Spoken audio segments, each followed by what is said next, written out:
자, 40페이지이고요. 오늘 이제 꽝 두 번째 시간입니다. 그래서 내용 쭉 읽어보도록 할게요. 지난 시간에 어떤 장면 읽었었는지 한번 확인해 보면서 수업을 진행해 보도록 하겠습니다. 자, 그래서 시험 포인트 첫 번째 1 여기 한번 가보도록 할게요. 지난 시간 39페이지 읽었었는데 우리 여기서 확인할 것은 크게 두 가지였습니다. 하나는 시대적병에 들어간 소재가 있었다라는 거예요. 뭐였냐면 책보퉁이, 머슴살이 이런 거였어요. 그래서 책보퉁이나 머슴살이라는 말은 지금은 쓴다 안 쓴다? 안 쓴다라는 거죠. 그래서 이런 안 쓰는 말이 언제 때 쓰인 말이냐라고 하면 1960년대에 쓰이던 말이더라. 이런 얘기를 했었습니다. 그래서 이렇게 네모 갖춰가지고 표시를 했었고요. 그 다음 두 번째, 이 첫 번째 장면에서 뭐라고 시작하게 되냐면 용이가 엄마한테 어디 가기 싫어? 학교 가기 싫어요 라고 얘기하는 장면으로 이야기가 시작되게 됩니다. 근데 엄마는 왜 학교를 안 가니? 이렇게 하면서 얘기를 하게 됐을 때 용이는 왜 가기 싫어했다 라고 얘기하게 되냐면 애들이 뭐 한다는 거예요? 자꾸 용이를 괴롭힌다는 거예요. 그죠? 왜 괴롭혀요? 용의 아버지가 뭐를 하고 있기 때문에? 머슴살이를 하고 있기 때문입니다. 그래서 그 머슴살이를 하는 아버지이기 때문에 친구들이 이 용이도 마치 아버지처럼 그저 머슴으로 부려먹으려고 하는 그런 괴롭힘이 있었기 때문에 학교를 가기 싫어했다라는 거고요. 그 괴롭힘의 구체적인 행동은 뭐였다? 애들이 용이에게 뭐를 시켰다? 그렇죠. 책보퉁이를 셔틀 시켰죠. 그죠? 그렇게 하는 장면이 나오게 될 겁니다. 자, 그런데 어머니는 누구를 예시로 들면서 중간에 애들한테 놀림을 받아서 학교를 그만둔 여자아이가 한 명 있어요. 걔가 바로 누구였냐면 순이였고요. 근데 이 순이는 이렇게 초등학교를 그만두고 나니까 뭐도 떼지 못했다. 뭐도 못 읽는다. 그죠? 글도 못 읽는다. 근데 네가 그렇게 되면 어떡하니? 뭐 이런 얘기를 하면서 좀 다녀봐라. 1년만 좀 참고 다녀라. 올 한 해만 참고 다니면 아버지가 뭐 할 거니까? 머슴살이를 그만둘 거니까 라고 얘기하게 됩니다. 그래서 우리가 그런 얘기를 읽고요. 그러고 나니까 용이가 아버지 이제 그만둔다고? 그러면 애들이 안 괴롭히겠네? 이렇게 생각하게 되면서 용이는 된장국에 보리밥을 말더니 단숨에 퍼먹고는 책보퉁이 허리에 둘러매고 일어났습니다 라는 거예요. 그죠? 이제 이 갈등이 어떻게 됐다는 거예요?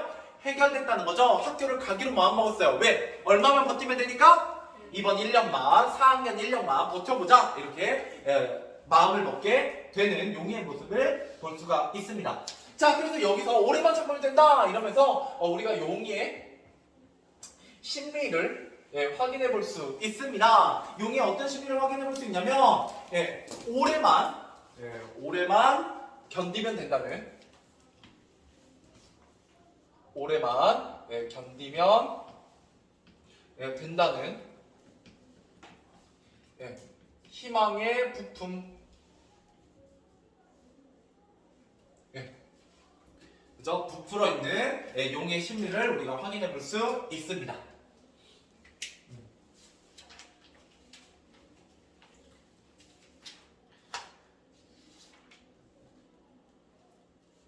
됐죠? 자, 그러면서 이제 정리해 볼게요. 쓰시면서 들으시면 돼요. 자, 여기하고 여기는 제가 다시 복습으로 얘기를 해드렸고요. 자, 순이와 용이는 공통점이 있었어요. 순이는 곰보딱지라고 놀림을 당하고요. 용이는 아버지가 머슴살이라고는 이유로 괴롭힘을 당하게 됩니다. 즉, 공통점은 외적 효과, 그죠? 외모나 아버지의 직업 때문에 다른 아이들에게 뭐를 당하고 있다? 괴롭힘을 당하고 있다. 고맙습니다. 자, 이렇게 보시면 되겠어요. 됐죠? 자, 그러면 이제 그 다음에 전개 부분 들어가 보도록 하겠습니다. 자, 다문안입니다.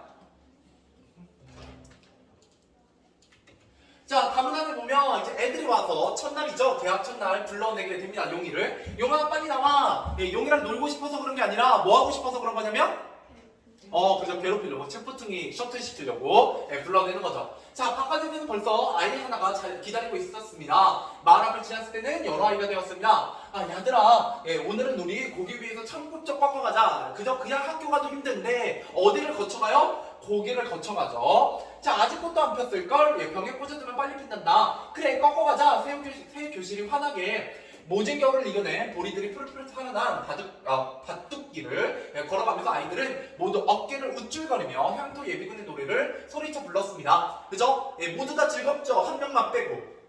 그죠? 그죠? 그러다가 산기슭을 돌아 고갯길에 올라섰을 때 이때 고갯길 한번 네모 쳐보시죠. 이 고갯길은 첫 번째 공간이고요. 공간 1. 자, 여러분 이때 고갯길이라는 건 길이 어떻다는 거예요? 경사졌다는 거잖아요. 그죠? 그 경사진 것을 용이는 혼자 올라가는 게 아니라 뭐를 가지고 올라가야 돼요? 애들의 책보퉁이를 같이 메고 올라가야 돼요. 그러니까 이 고갯길은 용의 뭐를 의미하냐라고 했을 때 용의 어려움을 나타내게 됩니다. 어려움을 강조한다 라는 거예요. 그냥 학교 가는 것도 힘든데 이 고갯길을 여러 개의 책보퉁이를 같이 메고 올라가야 되니까요. 그래서 그 고갯길 밑에 갔을 때 뭐라고 할까? 그들은, 그죠? 이 친구들은 모두 용의 발밑에 책보퉁이를 던졌습니다. 3년 동안, 그죠? 지난 초등학교 1학년 때부터 초등학교 3학년 때까지 용의 어깨에 매달려 재를 넘어가고 넘어오던 책보퉁이들입니다. 용의 아버지가 같은 동네에서 머슴살이를 하고 있기 때문에 아이들은 모두 용이까지 남의 집을 날라줘야 하는 것으로 생각하고 있는 것입니다. 자, 남은 단이에요. 자, 임마, 너 이제 4학년 돼서 기운도 세졌잖아. 하나 더 날라. 심지어 원래 친구들, 동갑내기 친구들 것도 날라줬는데 누구 것까지? 지금까지 같은 반의 아이들만 그렇게 하던 것이 오늘은 한 학년 위에 성인이까지 따라와서 이렇게 말하면서 커다란 책보퉁이를 놓고 갑니다. 한 몇 개 더 늘어났죠. 그죠? 힘든 게 더 늘어났어요. 자, 이런 책보퉁이는 용이 제 것까지 모두 7개가 되었습니다. 그죠? 가방을 7개 혼자 메고 고갯길을 올라야 돼요. 자, 책보퉁이를 용에게 맡겨 버린 아이들은 모두 소리치면서 산길을 달려 올라갔습니다. 오래만 참자. 그죠? 오래만 하고 나면 아버지가 머슴 그만둔다고 했으니까 오래만 참자. 자, 용이는 언제나처럼 발밑에 가서 참나무 지게짝대기를 가져와 책보퉁이를 모두 꿰어달았습니다. 그러고는 어깨로 가운데를 메고 올라가기 시작했습니다.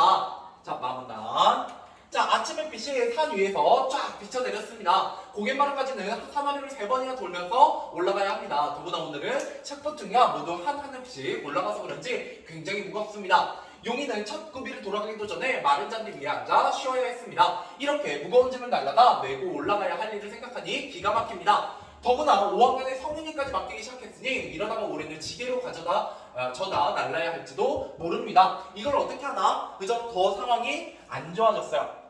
자, 두 번째 갈등입니다. 자, 용이와 동네 아이들은 갈등을 겪고 있어요. 그죠? 책보퉁이 날라주는 걸로. 자, 이런 갈등, 나와 다른 사람 간의 갈등을 우리가 무슨 갈등이라고 부른다? 그렇죠. 외적 갈등이라고 부르게 됩니다. 얘도 외적 갈등이고요. 그죠? 이때 용의 대응은 어땠다? 부당한 요구를 거절한다 못한다? 못한다. 그죠? 거절하지 못하고 그죠? 아이들의 책보퉁이를 대신 메고 가는 그런 용의 모습을 우리가 볼 수가 있습니다. 자, 그 다음에 공간적 배경의 역할입니다. 제가 고갯길 네모 쳤었죠? 네, 중요해요. 자, 남의 책보퉁이를 대신 메고 고갯길을 올라가야 하는 용의 어려움을 강조하기 위해서 이런 장소가 나오고 있습니다. 계속 가보죠. 자, 위기 부분입니다. 자, 저 밑에서 따라 올라던 2학년, 3학년 아이들이 모두 책보퉁이를 허리에 둘러매고 용이를 앞질러 올라갑니다. 자, 그 아이들은 용이를 돌아보며 저희끼리 무엇이나 수근거렸습니다. 자, 용이를 돌아보면 저희끼리 수근거렸다라고 얘기하고 있죠. 그러면 실제로 2, 3학년 애들이 저기 7개 나르는 것 봐. 쟤 정말 이상해. 막 못난 아이야 라고 얘기했을까요? 안 했을까요?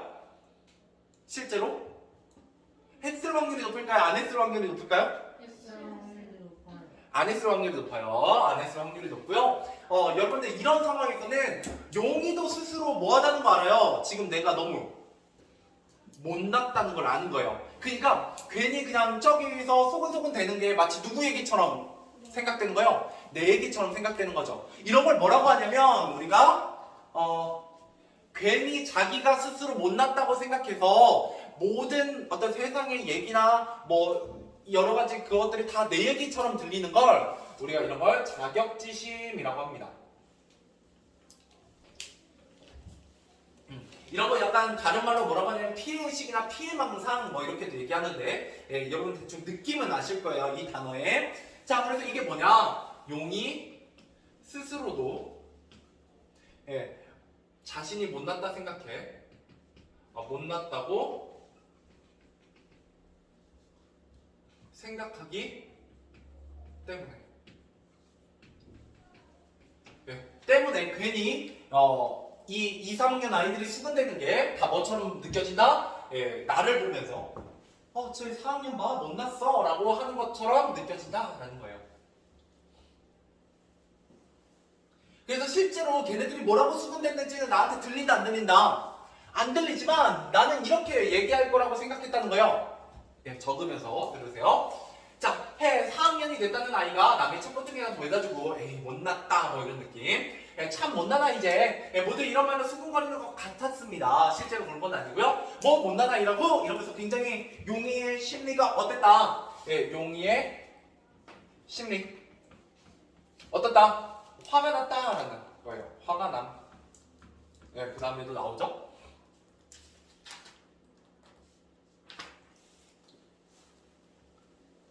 자, 계속해서 가보죠. 자, 용이가 화가 났습니다. 벌써 고개 위에 다 올라갔는지 아이들의 고함이 야호 하는 소리가 산 위에서 들려왔을 때 갑자기 용이는 눈앞에 있는 채포퉁이들을 그냥 콱콱 짓밟아버리고 싶은 생각이 났습니다. 발밑에 돌멩이 하나를 밟혔습니다. 그죠? 이런 이제 홧김에 뭘 던지는 거예요?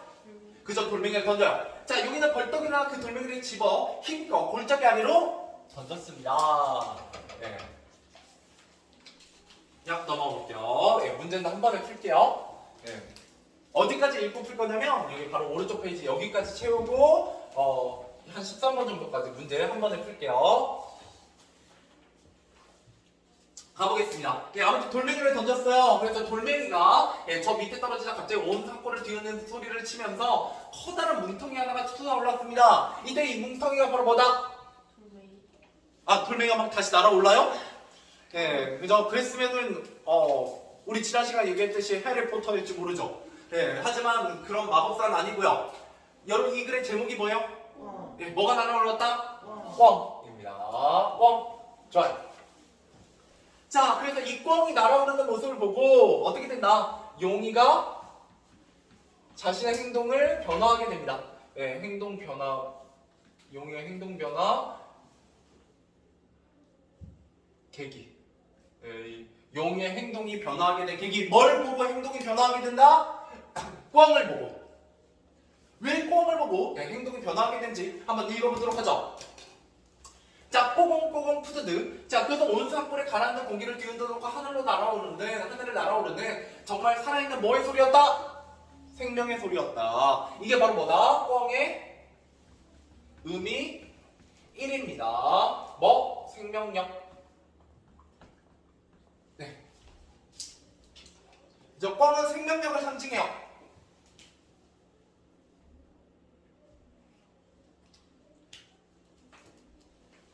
그죠? 야, 그걸 보면서 야, 참 멋지다 라고 생각했다는 거예요. 나도 마치 뭐를 본받아야겠다. 꿩이 이런 모습을 본받아야지 라고 생각했다는 거예요. 자, 날개를 쫙 펴고 꽁지를 쭉 뻗고 아침 햇빛에 눈부신 모습으로 산을 넘어가는 꿩을 쳐다보는 용이의 온몸에 갑자기 어떤 힘? 자, 이게 의미 두 번째입니다. 꿩의 의미 두 번째. 뭐를 얻게 됐다? brave. 그렇죠. 자신감, 용기 이런 거요. 용기입니다. 다행히 중학교 1학년 때 외우는 영어 단어군요. 네. 맞지? 어려워요? 네. 용기 정도까지는 알아야지, 그죠? 자, 계속 가볼게요. 그래서 용기가 마구 솟구쳤다라는 거예요. 용이 그 자리에서 한번 훌쩍 뛰어 올라보았습니다. 하늘에로 날아오를 듯 합니다. 네, 이제 용기를 갖게 됐고요. 용이는 발에 차있는 책보통에 하나 집어들었습니다. 당연히 자기 건 아닐 거고요. 그죠? 자, 이제 친구 거 어떻게 해요? 하늘 위로 던졌습니다. 그죠? 네. 자, 그러면서 계속 가보도록 할게요. 아무나 아닙니다. 자, 휙! 공중에서 몇 바퀴를 돌던 책보통이가 턱 소리를 내며 골짜기에 떨어졌을 때 용이는 두 번째 책보통을 집어던졌습니다. 또 하나 마지막에 던진 작대기는 건너편 벼랑에 소나무 가지를 철썩 치도록 멀리 떨어졌습니다. 됐다! 용이는 이제 하늘이 탁 트이고 가슴이 시원해졌다라는 거예요. 여기 한번 밑줄 쳐보죠. 자, 이게 이제 용의 심리. 어때요? 나를 괴롭히던 이 책보통이 다 던져버리니까 마음이 어땠다는 거예요? 굉장히 후련했다라는 거예요. 후련함.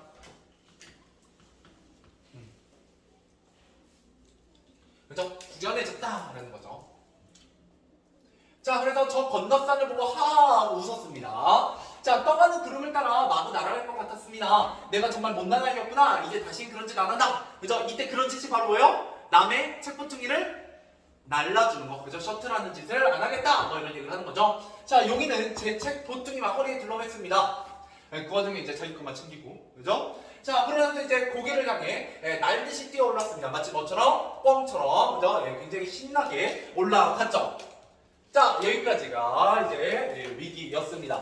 자, 그래서 용의 심리 변화 처음에는 어때요? 굉장히 화가 났어요. 자기 자신에게. 못난 아이 같아서.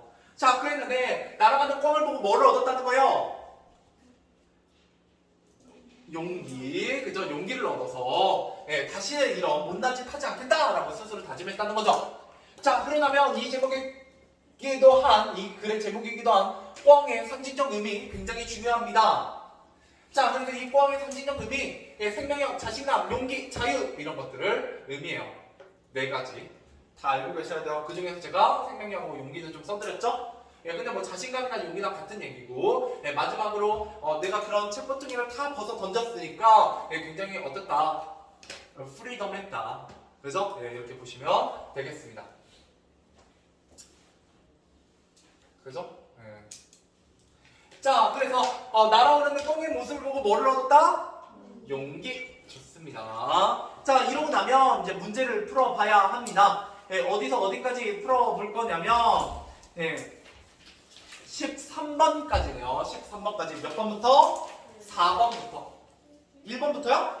네, 1번부터 13번까지 한번 문제 풀어보세요. 자, 가보도록 하겠습니다. 자, 그래서 문제풀이 하고 오늘 조금 뒤에 읽을 수 있으면 읽고 마무리해보도록 하죠. 자, 1번부터 가보도록 하겠습니다. 자, 가와 나에 나오는 갈등 양상, 이거는 용이와 엄마 간의 무슨 갈등이다? 외적 갈등이다. 그래서 정답은 4번이 되겠네요. 4번. 자, 넘어가 보도록 할게요. 2번입니다. 나무에 나타난 용의 심리 변화를 알맞은 것은 처음에 어땠다는 거예요? 굉장히 아이들한테 괴롭힘을 당해서 속상했고요. 그죠? 그랬는데 엄마가 말하죠. 이제 1년만 버텨라. 아빠가 뭐 할 거다. 머슴살이 그만둘 거야. 이러면서 뭐 하게 된다? 희망에 부풀게 됩니다. 그래서 정답은 5번 되겠습니다. 자, 그 다음에 3번 가보도록 하겠습니다. 자, 나무에서 다음 설명에 해당하는 소재를 찾아 쓰시오 라고 했습니다. 자, 시대적 배경 1960년대를 보여주는 단어 2개가 있는데 그 중에 나무단에 나오는 건 바로 뭐다? 책보퉁이가 되겠습니다. 책보퉁이야? 아니지. 왜냐면 이게 괴롭힘을 당하는 원인이니까 책보퉁이 때문에 원인이 아니죠. 그죠? 원인은 뭐 때문에 괴롭힘을 당해요? 그렇죠. 아빠. 머슴살이 되겠습니다. 머슴살이가 정답이에요. 머슴살이. 넘어가 보도록 하겠습니다. 머슴살이. 자, 4번입니다. 용이가 기업과 같이 행동한 까다. 자, 책보퉁이를 얼른 허리에 둘러매고 일어난 이유는 뭐에 부풀었기 때문에? 희망에 부풀었기 때문이에요. 왜 희망에 부풀었다? 아빠가 이제 머슴살이를 내년부터는 그만둘 거야. 그러면 내년부터는 남의 책보퉁이를 질 필요가 없어 라고 생각했기 때문이죠. 정답은 4번이 되겠습니다. 자, 그 다음에 5번입니다. 니은에 대한 설명으로 알맞지 않은 것입니다. 자, 니은은 이때 그들은 같은 반 아이들로 나에게 책보퉁이를 주는 아이들이죠. 그렇기 때문에 정답 몇 번이다? 2번. 그죠? 무거운 짐을 진 용이에게 미안해하지 않아요. 당연하게 생각한다고요. 왜 당연하게 생각하냐? 아버지가 남의 일을 맡아주듯이 너도 그래야 되는 거 아니야? 라고 생각하는 친구들의 모습이죠. 자, 6번입니다. 라ム나의 상윤이가 이야기의 흐름에서 하는 역할로 알맞은 것은? 그죠? 1번. 그죠? 책보퉁이를 하나 더 줌으로써 더 어렵게 만드는 역할을 합니다. 자, 그 다음 7번입니다. 라ム나가 마무나에서 용의의 태도로 알맞은 것은 부당한 요구를 거절한다 못한다? 못한다 라는 거예요. 그래서 정답은 5번. 내년 책보퉁이를 내지 않을 거라고 생각하면서 아이들의 책보퉁이를 드는, 그죠? 거절을 못하는 그런 모습을 보이고 있습니다. 자, 8번입니다. 마무나에 나타난 공간적 배경의 역할로 알맞은 것은? 그죠? 고객길이잖아요. 고객길은 용의 어려움을, 그죠? 각도가 있는 길이니까 어려움을 강조한다. 이렇게 보시면 되겠습니다. 자, 그 다음 9번입니다. 기억에 나타난 용의 심리와 관계가 깊은 것은? 4번. 4번. 제가 자격지심이라고 얘기를 해드렸어요. 넘어가 보도록 할게요. 나머지는 모르셔도 돼요, 아직. 자, 10번입니다. 4번에서는 용이가 돌멩이를 던진 이유는 매우 화나서였죠? 그래서 정답은 2번이 되겠고요. 자, 그다음에 11번입니다. 기억에 대한 설명을 알맞지 않은 것이라고 했고요. 예, 이때 기억은 뭘 의미하냐면 커다란 뭉텅이 하나 꽝이 날아간 모습이죠. 예, 그래서 꽝이 날아간 모습이고 멋지다고 생각해야 하네요. 아니요. 해요. 자, 여기 있죠? 야, 참 멋지다라고 생각하게 됩니다. 그죠? 예, 그래서 맞는 얘기고요. 자, 3번 생명력과 용기. 이게 바로 꽝의 4가지 의미 중에 하나예요. 그죠? 생명력, 용기, 자신감, 자유.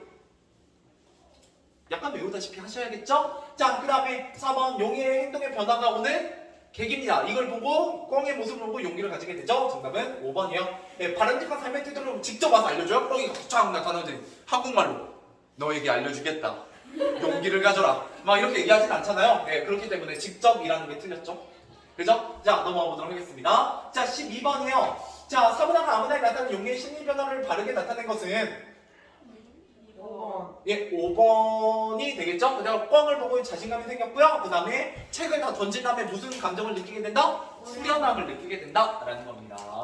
자, 마지막 13번 문제 가보도록 하죠. 자, 이 글에 나타난 꽝의 상징적 의미 4가지라고 얘기했잖아요. 자, 잘 보세요. 생명력, 자유, 용기, 자신감. 정답 몇 번? 3번 이렇게 되겠습니다. 네, 순수하고는 좀 거리가 멀다 이렇게 보시면 되겠어요. 자, 오늘은 이제 이 밑에 조금만 읽고 마무리해 보도록 할게요. 자, 4문단입니다. 자, 고갯마루에는 이때 고갯마루는 어디냐면 이렇게 고개를 쭉 올라가다 보면 제일 꼭대기에 평평한 부분을 고갯마루라고 해요. 보통 거기에 뭐가 있냐면 벤치나 정자 같은 게 있죠. 정자, 쉼터 같은 데가. 자, 그래서 고갯마루에는 가장 정상이에요. 그래서 이 고갯마루는 뭘 의미하냐? 네, 갈등이 배경이고, 그죠? 배경이 고갯길과 더불어서 두 번째 배경이고요. 이거는 갈등이 뭐 되고 있음을 최고조에 이르렀음을 보여줘요. 갈등이 최고조, 갈등이 제일 심하다. 왜? 가장 높은 곳이니까. 이렇게 생각하시면 됩니다. 자, 계속해서 가보도록 하죠. 자, 아이들이 앉아 기다리고 있었습니다. 그죠? 얘네들 이제 채프등이와 배달 오기를 기다리고 있었죠. 근데 모두 손에 창고가지를 한 줌씩 들었습니다. 그죠? 용이 빼고. 자, 그래서 어떤 가지는 벌써 불그레한 버무리가 피어나려고 했습니다. 용이가 빈손으로네? 정말 저 자식이? 임마, 채프등이 모두 어쨌나? 네, 용이는 아무 말 없이 그냥 올라오고 있습니다. 아이들이 용이를 빙 둘러쌌습니다. 너 채프등이 어땠어? 예, 이 자식 죽고 싶나? 빨리 말해. 그죠? 예, 이랬을 때 이제 쫄았으면 그죠? 쭈구리처럼 하면 이제 다시 내려가서 가져왔겠지만 용이는 이미 뭘 얻었다? 자신감, 용기 이런 것들을 얻었기 때문에 굴하지 않고 이렇게 대하게 됩니다. 자, 용이는 아이들을 한번 둘러보는 조용히 그러나 힘찬 소리로 말했습니다. 자, 이 상황에도 책봉투기를 모두 날리고 나니 마음이 가라앉는 것이 조금 더 겁이 나지 않았습니다. 너희들 책봉 말이지. 점이 두꺼비 바위 아래에 던져놨어. 뭐 이 자식이 돌았나? 빨리 못 가져오겠나? 그러나 용이는 여전히 조용한 소리로 말했습니다. 나 이제 못난 나이 아니야? 이 자식이? 자, 요런 머슴의 자식이 나쁜 자식 맛 좀 볼래? 자, 아이들의 발과 주먹이 용이를 덮쳐왔을 때 용이는 번개같이 거기를 빠져나와 몇 걸음을 발을 옮기더니 발 밑에 있는 돌을 그죠? 짝돌 2개를 이제 딱 들고 그죠? 한 개씩 거머쥐고는 거기 있는 커다란 바위돌 위에 껑충 뛰어 올랐습니다. 그 다음 자, 그러고 나서 이제 뭐라고 얘기하냐? 자, 그 몸놀림이 어찌나 백발인데 아이들이 모두 놀랐습니다. 지금까지 용이와는 아주 다른 딴 아이였다라는 거죠. 용기가 있는 아이였다. 자, 덤벼라 덤벼. 누구든지 오는 녀석 가만두지 않을 거다. 뭐를 들고? 짱돌 2개를 들고. 그죠? 네. 자, 그러니까 아이들이 이제 그냥 내려가게 돼요. 자, 그래서 이제 여기까지 채우고 끝내보도록 하죠. 용이와 아이들의 사이의 갈등이고요. 이것도 역시 무슨 갈등이다? 그렇죠. 외적 갈등이다. 좋습니다. 자, 용이나 아이들 외적 갈등이고요. 그죠? 엄마랑 더불어서. 용이는 태도가 변화합니다. 그죠? 자신감 없었던 아이들의 부당한 요구를 따르던 과거와 달리 뭐를 가지고 자신감을 가지고 뭐 하게 된다? 아이들과 당당하게 맞서게 된다라는 거죠. 뭐 보고 나서 바뀌게 된다? 꽝의 모습을 보고 바뀌게 돼요. 자, 그래서 고갯마루는 가장 고개에서 높은 자리로 갈등이 어디에 이뤘다? 그렇죠. 가장 심한 단계에 이르렀음을 보여주게 됩니다. 그죠? 예, 좋아요. 그러면 이제 조금 시간 남았으니까 한 문제 풀어보죠. 앞에 14번부터 16번까지입니다. 네, 14번부터 16번까지만 풀어보세요.